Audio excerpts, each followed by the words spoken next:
감사합니다. 하나님께서 귀하게 찬양 받으신 줄로 믿습니다. 예배는 우리 찬양대원들 또 눈에 보이지 않는 우리 방송실에 또 영상을 조작하면서 조금이라도 실수하면 또 미안해하고 또 얼굴은 전혀 드러나지 않는 그분들의 수고, 또 날씨도 추운데 주차장에서 안내하시는 분들, 또 입구에서 안내하시는 분들, 또 일찍부터 예배에 참여하시고 또 교회학교에서 봉사하시는 분들, 이런 봉사의 손길들에 의해서 우리 공동체가 유지되고 예배도 살아나는 것 같습니다. 그분들의 수고를 늘 기억하시고 나도 또 새해에 어떤 모습으로 기여할 부분이 있을까, 이것들도 한번 생각하면서 보내시길 바랍니다.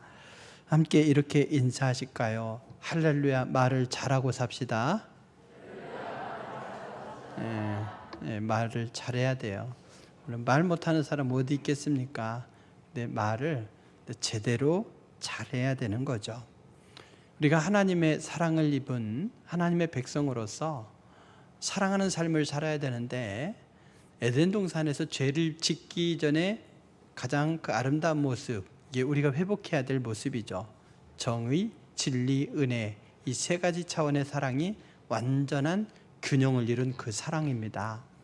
그 사랑을 어떻게 살아내는가라고 했을 때에 8가지 사랑의 열매를 골고루 잘 맺어야 되고, 특별히 사람마다 약한 부분이 있어요. 어떤 사람은 온유의 열매, 어떤 사람은 또 오래 참음의 열매 등 약한 부분이 있어요. 그 약한 부분을 보완하면서 그걸 잘 보완하게 되고 강해지면은 또 다른 부분이 약하지 않겠습니까? 그래서 약한 부분들을 보완해 가야 됩니다. 기업체는 강점으로 일한다 그러잖아요. 그래서 또 사업도 전망이 없으면 확 접어버리고, 또 인력도 좀 부담되는 사람, 또 쓸모없는 사람은 딱 쳐내. 근데 교회는 생명체예요. 생명체가 뭡니까?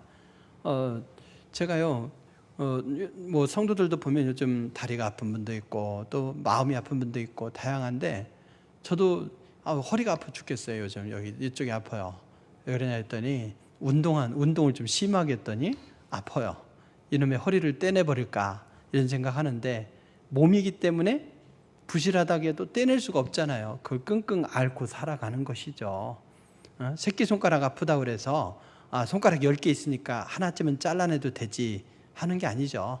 그 부분을 오히려 더 신경 쓰면서 보호하듯이 교회는 생명체이기 때문에 구조조정을 통해서 잘라내고 쓸모없는 사람 쳐내고 이러면서 가는 게 아니더라 말이에요. 그래서 사랑하는 삶이라고 하는 것도 그렇습니다. 나는 강점으로 가야지가 아니라 약한 부분들을 보완하면서 전체적으로 균형을 이루는 것, 이것이 건강 진단의 이유이기도 하고 우리 성도들이 이렇게 사랑의 열매를 점검해 보는 이유이기도 합니다. 그래서 우리가 균형 잡힌 사랑의 삶을 살아간다고 할 때에 사랑하는 삶에는 이 자양분이 필요합니다. 그래야 이 사랑의 지수가 올라갈 수가 있습니다. 그 자양분이 뭘까요? 아무리 좋은 열매를 맺고자 해도 자양분이 없으면 열매를 맺을 수가 없습니다. 제가 처음 부임해 와서 한동안 농사를 조금 지었어요. 지금 돌아가셨지만 우리 김익일 권사님께서 농사를 참 잘 지시더라고요. 그래서 거기 뭐 심은 거 보고 뭐 심었네 하고 와서 얼른 심고 뭐 이랬어요. 근데 한 일주일 차이, 이게 날씨와도 관련해서 엄청난 차이가 있더라고요. 근데 나중에는 그나마 못 지었어요. 2가지 이유죠. 하나는 이 느티나무하고 벚나무가 얼마나 빨리 자라는지 불과 몇 년 사이에 그 밭 밑에가 다 그늘이 돼버린 거예요.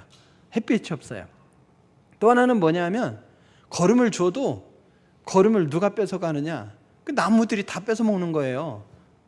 그 많은 거름을 나무들이 다 뺏어 먹으니까 곡식이, 채소가 이게 안 되는 거죠. 그래서 결국 포기했습니다.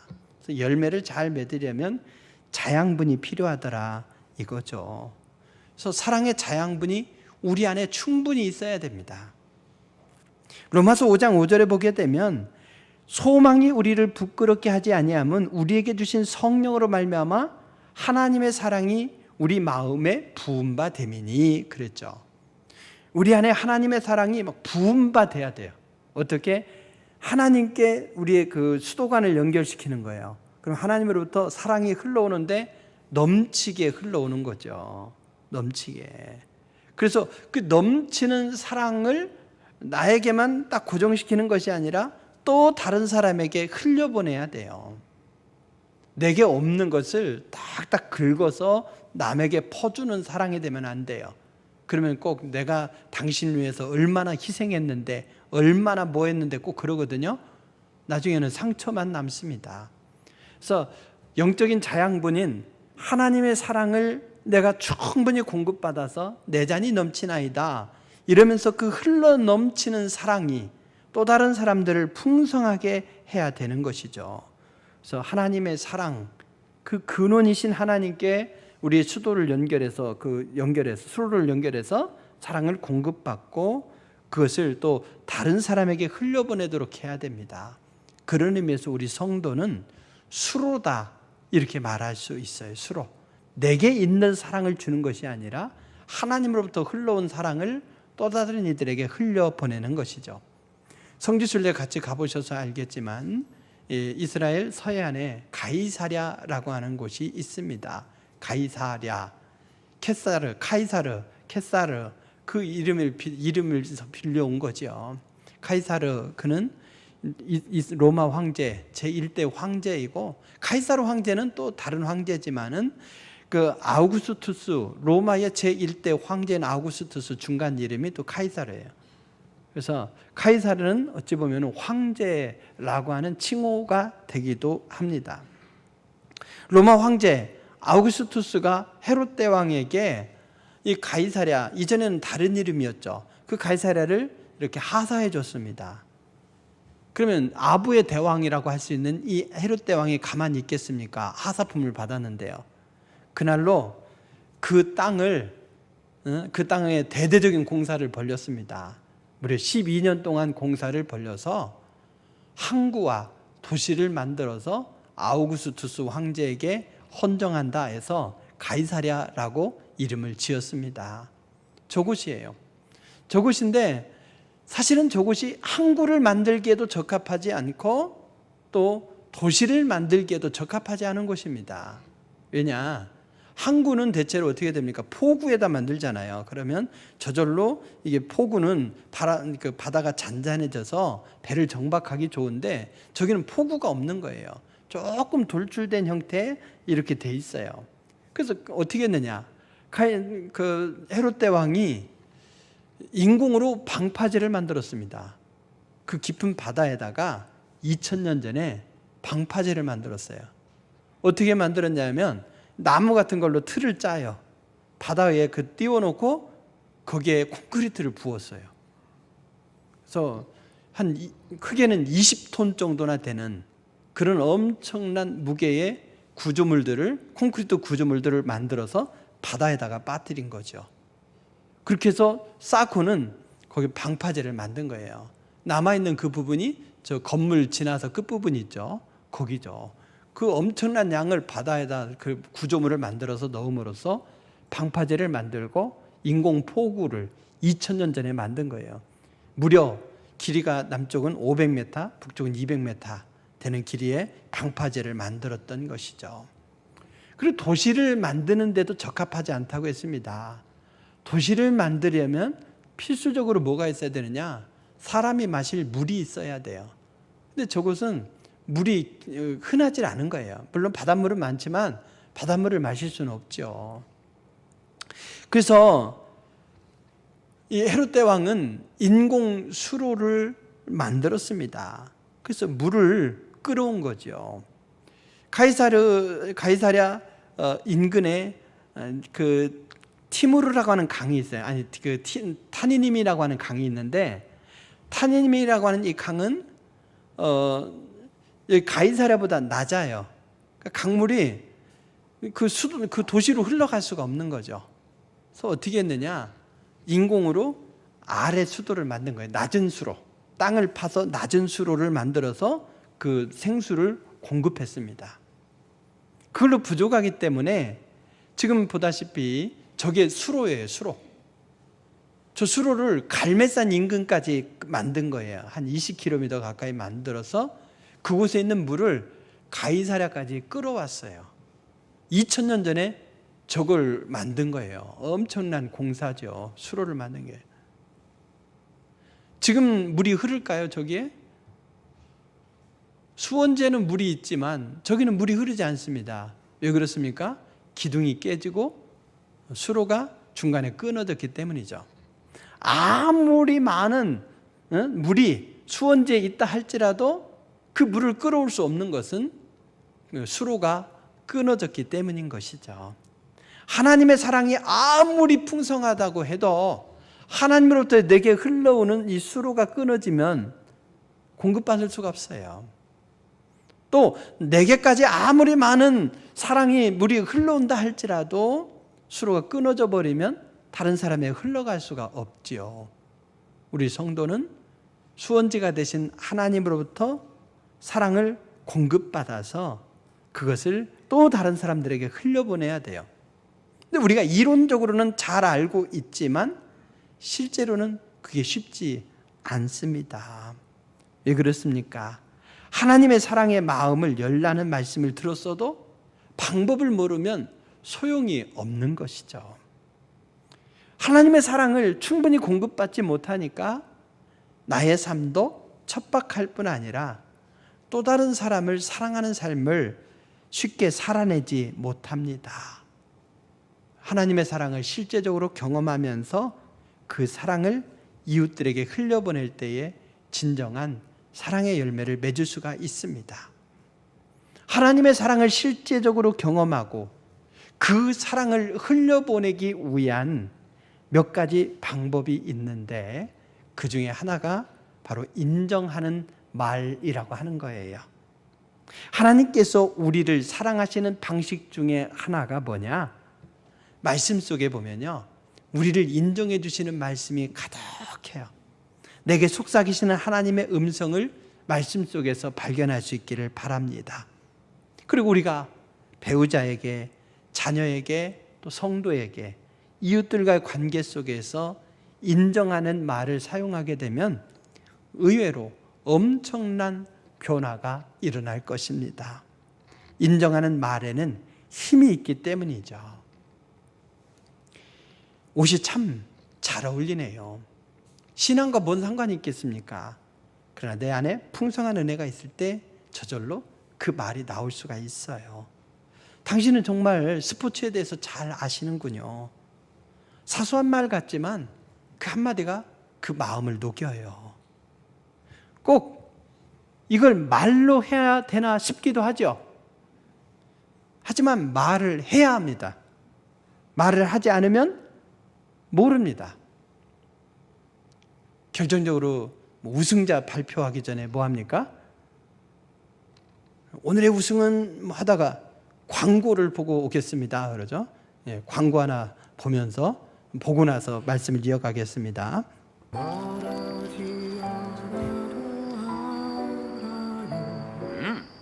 말하지 않으면 몰라요.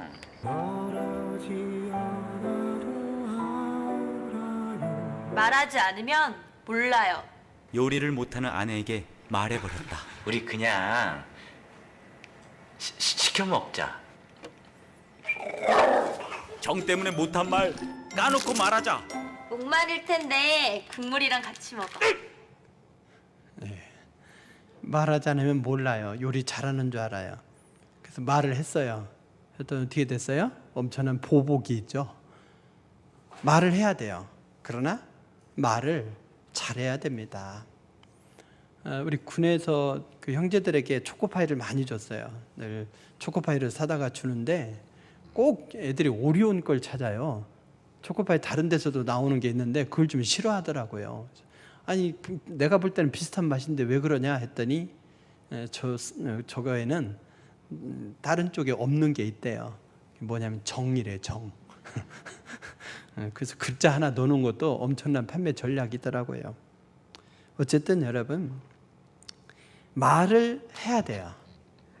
표현해야 돼요. 근데 그걸 잘 표현해야 됩니다. 잠언 18장 21절에 이렇게 말씀하죠. 죽고 사는 것이 혀의 힘에 달렸나니 혀를 쓰기 좋아하는 자는 혀의 열매를 먹으리라. 그래서 혀를 잘 써야 혀를 통해서 또 좋은 열매를 먹을 수가 있습니다. 잠언 12장 23절을 보게 되면 거기 뭐라고 나왔냐? 선한 말은 마음을 즐겁게 한다 그랬어요. 선한 말을 해야 돼요. 인정하는 말, 이 말이 하나님의 언어로서 강력한 힘이 있대요. 여러분, 우리가 왜 인정하는 말을 해야 되는가? 라고 했을 때에 하나님이 인정하는 말로 인정하시는 하나님이시기 때문이에요. 우리 하나님은요, 우리 인간을 만드실 때부터 특별한 존재로 인정해 주셨습니다. 하나님이 이르시되 우리의 형상을 따라 우리의 모양대로 우리가 사람을 만들고, 사람을 만들 때는 하나님의 형상을 따라 만들어 주셨어요. 특별한 존재죠. 그것으로 그치지 않습니다. 그들로 바다의 물고기와 하늘의 새와 가축과 온 땅과 땅에 기는 모든 것을 다스리게 하자 하시고, 모든 생명체의 우위에 우리를 두신 거예요. 그래서 모든 것들을 다스리게 하셨습니다. 우리를 인정해 주신 거예요. 존재 자체를 인정해 주시고 우리의 역할을 인정해 주셨습니다. 하나님과 관계하는 특별한 능력도 부여받았습니다. 이만큼 우리는 특별한 존재입니다. 그러다 보니 하나님께서 우리를 향해서 때로 따끔한 훈계를 하시는 그 훈계조차도 그 속에 우리의 삶에 가장 좋은 것을 주시고자 하는 하나님의 배려가 있더라 말이죠. 이사야 48장 17절 18절에 이렇게 말씀합니다. 너희의 구속자여 이스라엘의 거룩하신 이신 여호와께서 이르시되 나는 네게 유익하도록 가르치고 너를 마땅히 행할 길로 인도하는 네 하나님 여호와라. 네가 나의 명령을 주의하였더라면 네 평강이 강과 같았겠고 네 공의가 바다 물결 같았을 것이라. 근데 하나님께서 주시는 이 훈계를 받아들이지 않음으로 말미암아서 평강도 공의도 사라졌다는 안타까운 따끔한 훈계이죠. 그래서 우리가 이 훈계의 말씀을 받아들이면서 우리가 하나님의 말씀대로 살아갈 때에 우리에게 유익하도록 주신 훈계니까 그것을 지키면 평강이 강같이 흐를 것이고 공의가 바다 같을 것입니다.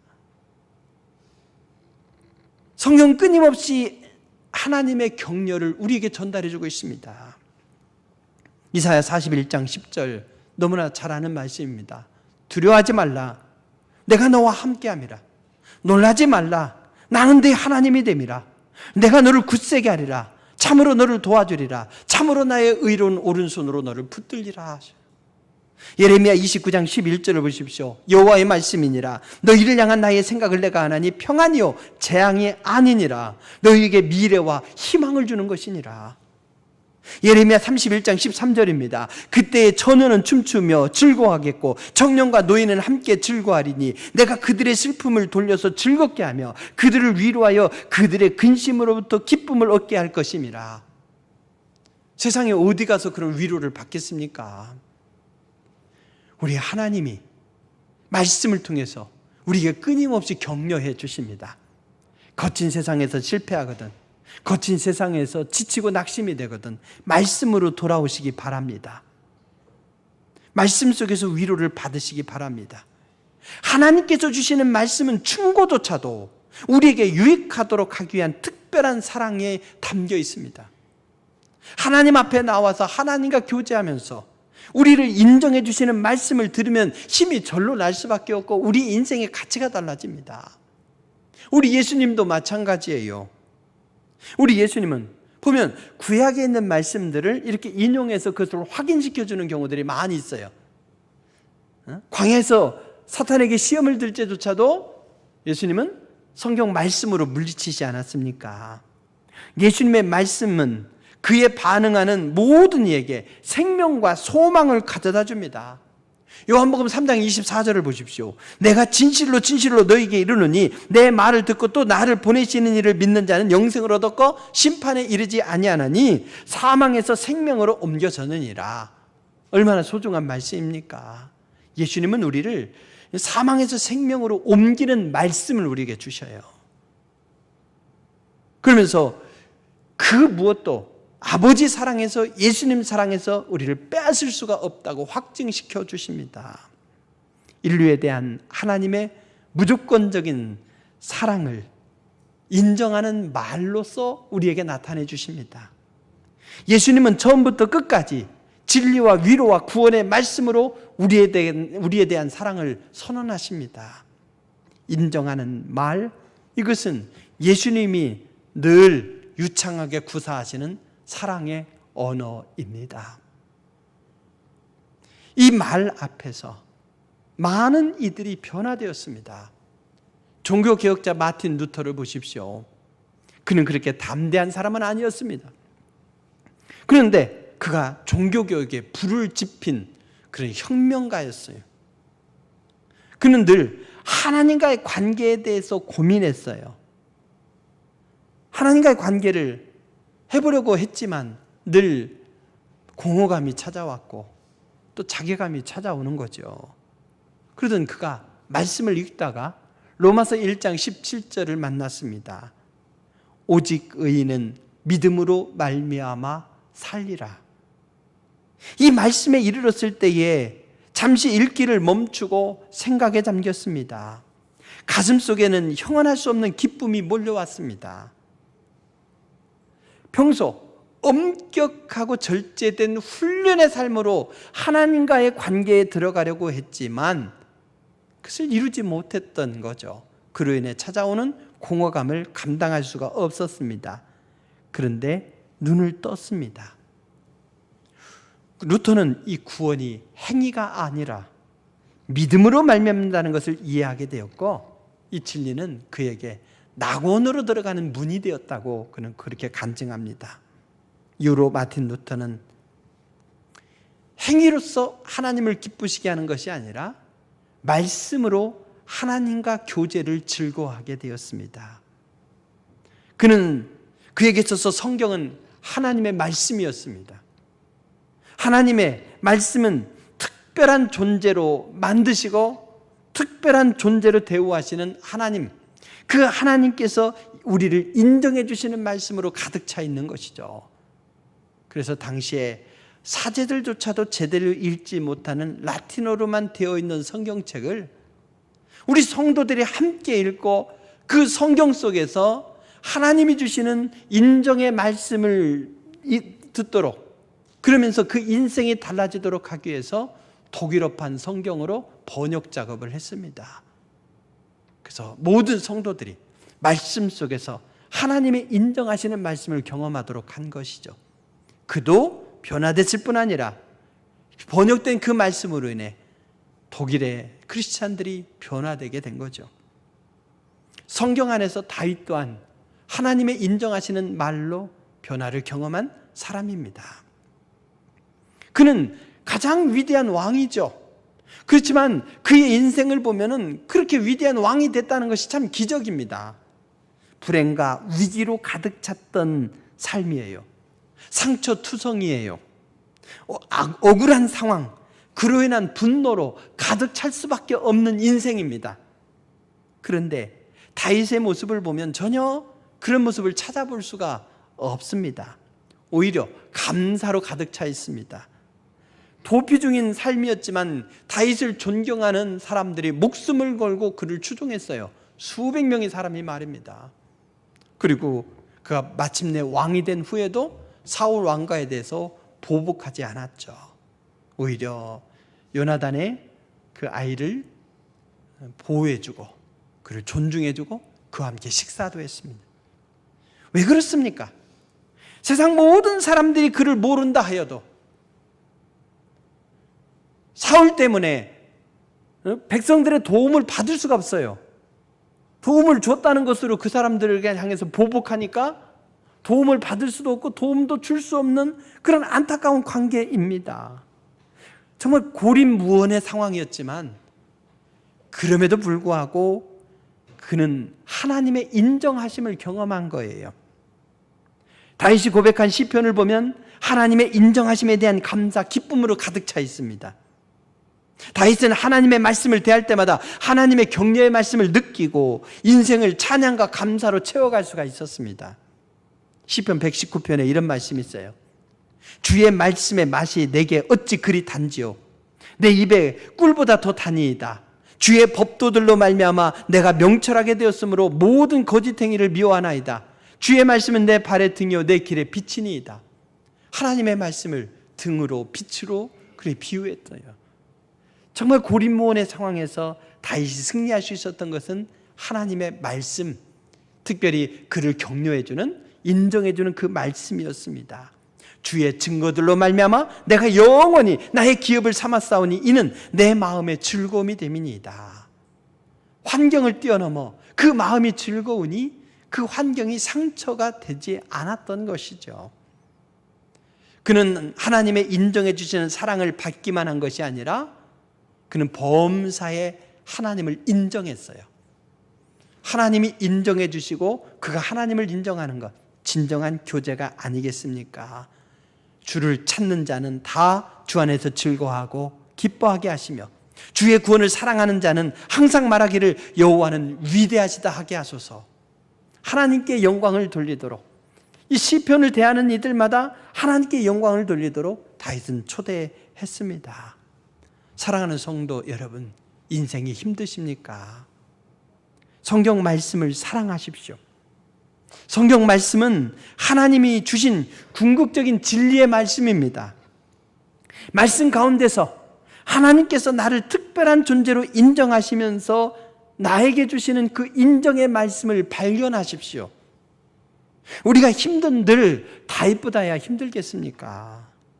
다윗이 말씀으로 승리했다면 우리 역시 인정하시는 하나님의 말씀의 힘으로 말미암아서 모든 문제들을 너끈히 이기고도 남을 줄로 믿으시기 바랍니다.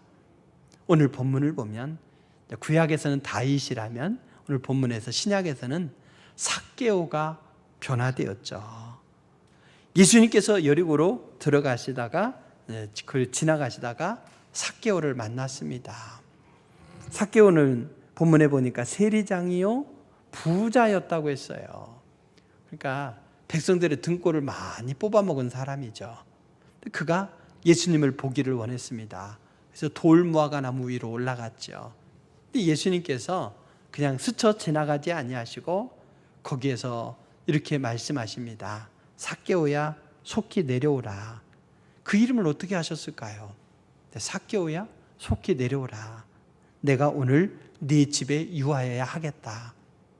한마디 말씀이지만 이 말씀이 삭개오의 인생을 바꿔놓았어요. 예수님을 만나고 그는 이렇게 고백합니다. 주님 보십시오. 내 소유의 절반을 가난한 사람들에게 주겠습니다. 또 내가 누구에게서 강제로 빼앗은 것이 있으면 4배로 갚아주겠나이다 한 거죠.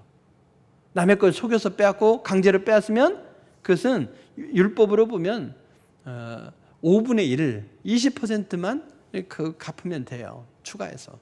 만약에 100만 원을 속여서 빼앗았거나 강제로 빼앗았으면 120만 원 주면 되는 거죠. 그런데 삭개오는 뭐라고 말합니까?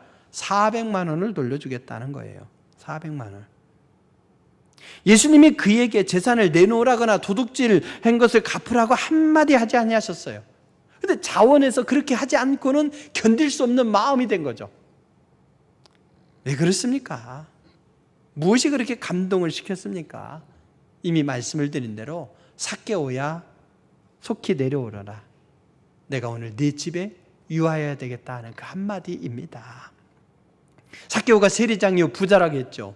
그 당시 세리들은 누굽니까? 바로 로마 제국에 고용된, 그래서 로마 제국에 그 유대인들에게서 세금을 걷어서 로마 제국에 바치는 거예요. 그러니 매국노 취급을 받습니다. 로마 제국에 고용되었지만 로마 제국에서 월급 주는 것이 아니에요. 세금을 부과할 때 거기에다 자기의 월급을 추가해서 부과하게 돼 있어요. 근데 양심껏 부과하는 것이 아니라 세리장도 부자가 됐잖아요. 그러니까 그 필요 이상으로 많은 액수를 거기다 덧붙여서 부과를 해요.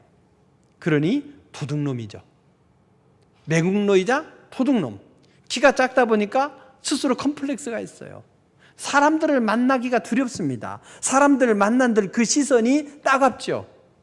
돌이킬 수밖에 없는 거예요. 누구로부터 인정하는 말을 들어본 적이 없습니다. 그런데 삭개오야 그의 이름을 불러주지 않습니까? 내가 너희 집에 유하해야 되겠다 하면서 그를 존중해줘요. 그를 소중히 여깁니다. 그 인정해주는 그 말이 삭개오의 영혼을 열었던 것이죠. 다른 사람이 너를 다 무시한다 할지라도 나는 너를 존중한다. 너를 인정한다. 삭개오를 존중하는 예수님을 비난하죠. 그럼에도 불구하고 예수님은 그들을 신경 쓰지 않고 삭개오에게 집중해서 그를 인정해 주었습니다. 그 인정해 주는 말 한마디가 삭개오의 인생을 통째로 바꿔버린 거죠. 그 인생이 바뀌니까 예수님께서 뭐라고 하십니까? 이 집에 구원이 이르렀다 이렇게 말씀한 거예요. 인정하는 말이 흐를 때에 거기에서 구원의 역사가 있더라 이 말이죠. 사랑하는 성도 여러분, 하나님의 형상을 따라서 특별한 존재로 우리를 창조해 주셨죠. 그래서 우리는 존재 자체가 특별한 존재임을 믿으시기 바랍니다. 하나님께서 그렇게 인정해 주셨어요. 그리고 우리에게 다스리는 권세를 주시면서 우리의 역할, 우리의 위치를 높여주셨습니다. 그래서 끊임없이 성경 말씀은 우리를 향해서 존중해 주시는 말씀으로 가득 차 있는 거죠. 그 말씀이 마틴 루터를 이렇게 변화시켰고 다윗을 변화시켰고 삭개오를 변화시켰습니다. 여러분 무엇으로 새 힘을 얻습니까? 이 힘든 시기에 무엇으로 여러분의 삶을 새롭게 하십니까? 하나님의 말씀으로 여러분의 삶을 새롭게 할 때임을 믿으시기 바랍니다. 지금은 봉사도 제대로 할 수 없는 때예요. 식사할 때는 뭐예요? 봉사가 참 무겁죠. 근데 지금은 하고 싶어도 못해요. 해외 선교? 아니면 동네에서 전도하는 것? 여러분 바울 전도대도 멈췄고 해외 선교도 할 수가 없습니다. 또 제자 훈련도 지금 멈췄죠. 내년에는 이제 줌으로라도 이어가려고 하는데 그것도 멈췄어요. 그러면 어찌 보면 유사 이래로 교회가 생긴 이래로 교회 일에 대해서는 여러분들이 가장 한가한 시간을 보내고 있어요. 그 시간을 여러분은 무엇으로 채워가고 있습니까? 이전에는 여러 이유로 말씀을 소홀히 했다면 지금이야말로 말씀에 집중할 때인 줄로 믿으시기 바랍니다. 말씀으로 삶을 새롭게 하는 여러분이 되시길 바랍니다. 말씀을 묵상하면 말씀 속에서 여러분을 향한 하나님의 인정하심, 예수님의 인정하심이 담긴 풍성한 사랑을 경험할 수 있을 겁니다. 말씀으로 인해 여러분의 삶이 새롭게 되리라 믿습니다. 태산 같은 문제가 있을지라도 하나님이 인정하시는 그 말씀만 있으면요, 그 태산은 아무것도 아니에요. 한 발로 딛고 넘어갈 수 있습니다. 지금이야말로 말씀으로 돌아가서 말씀으로부터 내가 어떤 존재인지, 하나님께서 나를 어떻게 인정하시는지를 발견할 기회가 되는 거예요. 그리고 하나님께서 주신 그 소중한 사랑으로 또 다른 사람을 사랑하는 지혜로운 여러분이 되시길 바랍니다. 우리는 하나님의 사랑의 본성을 닮은 하나님의 형상이요, 하나님의 형상을 담았기 때문에 우리 존재 자체가 존귀하고, 존귀한 우리는 또 다른 영혼들, 자신이 얼마나 하나님 앞에서 존귀한 존재인지 모르는 이들에게 하나님의 사랑을 흘려보내서 그들이 가치 있는 삶을 살도록 도와야 될 사명이 우리에게 주어져 있습니다. 각박한 삶을 살아가는 이들에게 인정하는 말 한마디가 얼마나 귀한지 모릅니다. 마크 트웨이는 이런 얘기를 했어요. 나는 한 번 칭찬을 받으면 2달 동안은 잘 지낼 수 있다라고요. 칭찬 한마디면 2달을 잘 지낸대요. 얼마나 칭찬을 못 받았으면 칭찬 한마디에 2달을 삽니까? 뒤집어서 보면 이 사람이 문학가이다 보니까 굉장히 과장해서 표현한 거죠. 여러분, 아무리 인색하더라도요, 칭찬을 6번만 해보세요. 그 사람이 한 번에 2달씩 해서 1년은 너끈하게 살지 않겠습니까? 칭찬에 인색해서는 아니 됩니다. 인정하는 말, 이것은 몇 가지 형태가 있대요. 인정하는 말이라고 할 때에 칭찬의 말, 그리고 격려의 말, 온유의 말, 겸손의 말, 이 4가지로 얘기할 수 있습니다. 이것을 짧게 말씀드리면 그래요. 이미 말씀드렸죠. 사람이 죽고 사는 것이 혀에 달렸다. 그리고 선한 말은 즐겁게 한다고요. 그래서 말을 잘해야 되는데 칭찬의 말이 뭐냐? 칭찬의 말은 상대를 세워주는 말이에요. 세워주는 말. 단순하면서도 솔직하게 칭찬하게 되면 그 사람이 세움을 받습니다. 칭찬할 것이 없으면 어떻게 해야 돼요? 칭찬은 사실은 찾아서 하는 거예요. 눈에 보이는 대로도 하지만 찾아서 칭찬하십시오. 하는 것이 꼴불견이더라도 찾아서 칭찬하십시오. 오죽했으면 당신 다리 털 참 멋있다.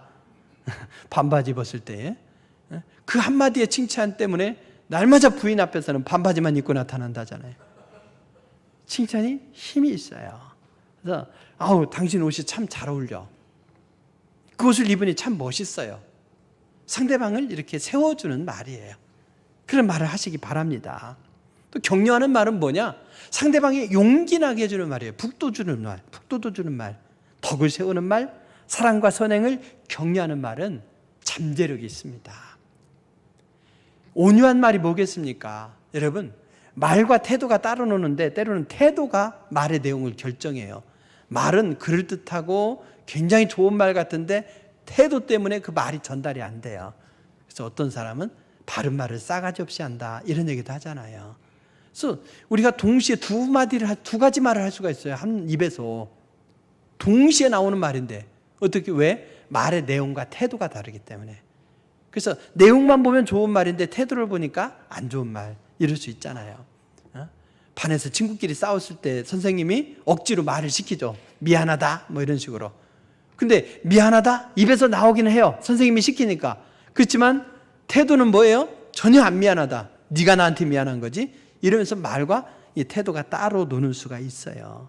그래서 우리는 겸손한 말은 뭐냐? 아니 그 격려하는 말, 온유한 말은 유순한 대답은 분노를 어떻게 한다? 쉬게 한다. 성경이 그랬어요.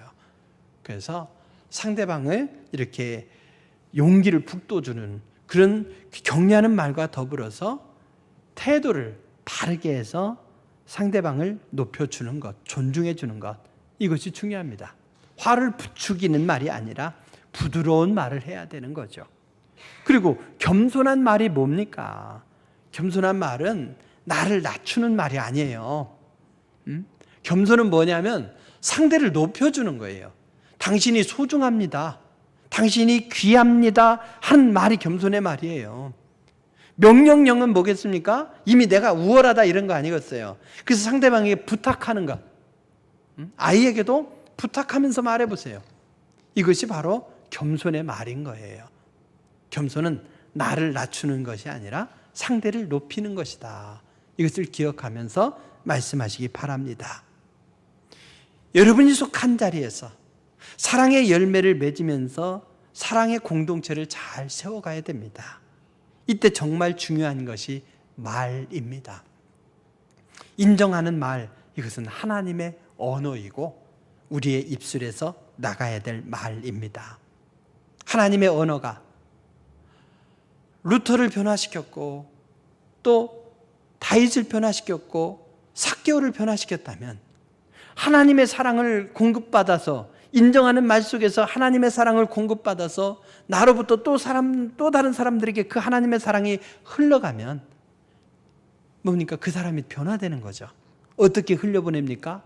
우리의 입술을 통해서 인정하는 말로 흘러갈 때에 그 영혼이 달라지는 거예요. 말씀이 송이꿀보다 더 달게 느껴지는 것이죠. 지금은 말씀을 묵상하면서 나를 인정해 주시는 하나님의 말씀을 경험하기에 적합한 때입니다. 사회적 거리두기도 곧 2단계로 격상될 겁니다. 이리저리 돌아다니지 말라고 그러잖아요. 굳이 해서 돌아다니지 마시고 조용히 하나님의 말씀을 경험하는 기회로 삼으시기 바랍니다. 말씀 가운데서 여러분을 인정해 주실 말씀을 만날 때마다 형광펜으로 이렇게 칠해 보십시오. 여러분의 영혼이 풍성해질 것입니다. 그래서 먼저 하나님의 사랑을 넉넉하게 경험하면 우리의 수로를 통해서 그 넘치는 사랑이 또 다른 사람을 향한 인정하는 말로 흘러갈 겁니다.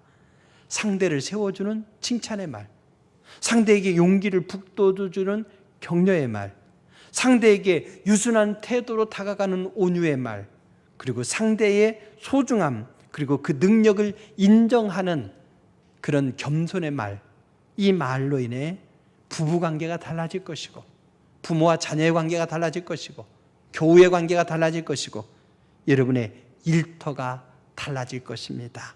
하나님의 사랑으로 삶의 환경을 변화시켜가는 복된 수로가 되시는 여러분 되시길 바랍니다. 기도하시겠습니다.